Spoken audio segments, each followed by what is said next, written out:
Segunda-feira do terceiro domingo do tempo comum, ano B. Eu sou o Padre Pedro Paulo e começamos agora mais um programa, a Bíblia no Mundo de hoje. Bem, começamos a engatinhar no caminho do tempo comum. Esse tempo extensíssimo que vai ocupar 34 domingos, e com estes tempos chamados domingos do tempo comum, encerraremos mais um ano litúrgico na solenidade de Cristo Rei, lá em novembro. Por hora estamos nos primórdios de um tempo que diz duas coisas. Primeiro, quem somos ou que fomos constituídos.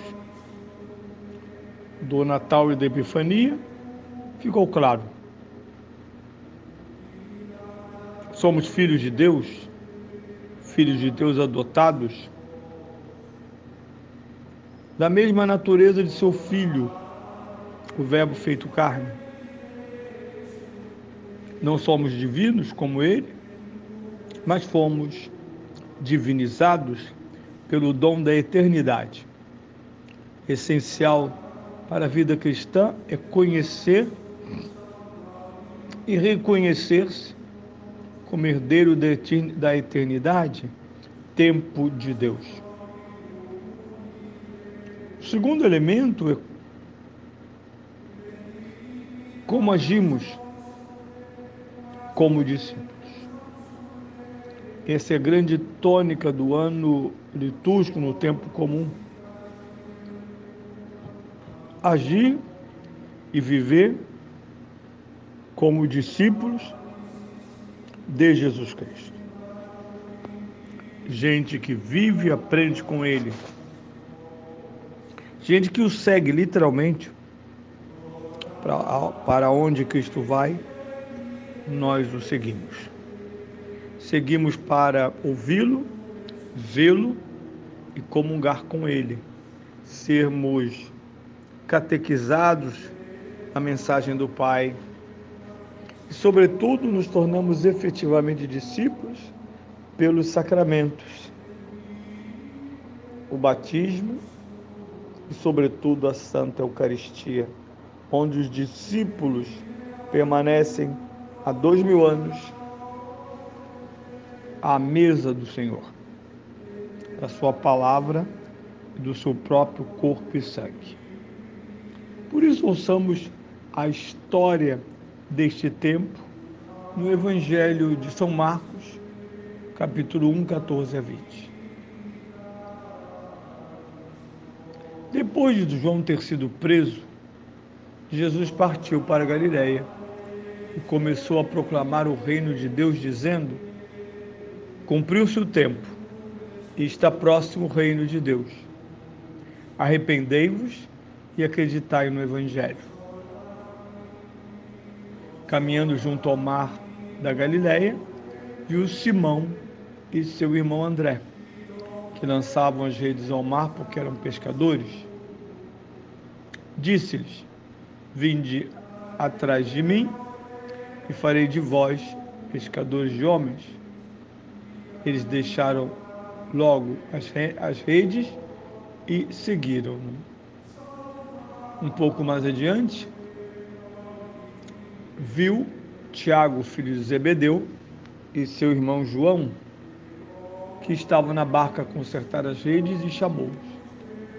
Eles deixaram logo seu pai Zebedeu no barco com os assalariados e seguiram Jesus. Esta é a primeira história vocacional do reino de Deus. Viram outras, 12. Aqui encontramos no início do Evangelho, primeiramente, e eu posso colocar esse Evangelho e dispô-lo em 3 partes. Na primeira parte, o conteúdo deste tempo cala-se a voz, diz Santo Agostinho, e começa a palavra a falar. O Batista foi morto, Marte, e agora cabe ao Cristo proclamar o reino de Deus. Passaremos o ano inteiro aprendendo o que é o reino de Deus. Essa expressão abrangente, uma forma de excelência para falar da atuação divina, da sua imersão, como vimos lá na Epifania, Deus menino. E para isso, a expressão e o apelo: cumpriu-se o tempo e está próximo o reino de Deus. Por isso o cristianismo, em continuidade e em mais profundidade que a fé judaica, é uma experiência religiosa escatológica. A proximidade do reino de Deus coincide não só com eventos sucessivos que vão corroborar na ressurreição de Cristo após sua santa paixão e morte, vão corroborar o domínio definitivo de Deus sobre o mal, sobre a mentira, sobre as trevas, sobre o pecado. Os apóstolos, sobretudo São Paulo, vai explorar esta verdade quando apresenta Cristo como a salvação eficaz de Deus vinda ao mundo. E para que se perceba o que é mais importante, a proximidade do reino de Deus. Aqui estão elementos escatológicos do Novo Testamento. Proximidade. O reino de Deus é maior do que o tempo, por isso só pode ser entendido como uma realidade escatológica. O reino de Deus é a própria eternidade, e essa eternidade, a palavra aproximar-se talvez seja pouca para dizer o que aconteceu em Belém, o que aconteceu em Nazaré, quando o Verbo se fez carne. Esta proximidade chegou ao seu cume. Deus não pode ser mais próximo de nós do que ao tomar nossa carne, santificada pela Virgem Maria. Por isso as exigências para experimentar e engajar-se na proximidade do reino de Deus. São dois verbos, na ordem que estão: arrependei-vos e acreditai. Vejam, essa ordem é muito importante. Para crer, preciso me arrepender ou converter. O arrependimento dos pecados é o início do cristianismo na nossa vida. Nós sabemos que isso ocorre já, mesmo infantes, no dia do nosso batismo, quando em nosso nome pais e padrinhos arrependem-se e afirmam que não querem nada com Satanás, só com Cristo. E a criança é purificada na alma do pecado original.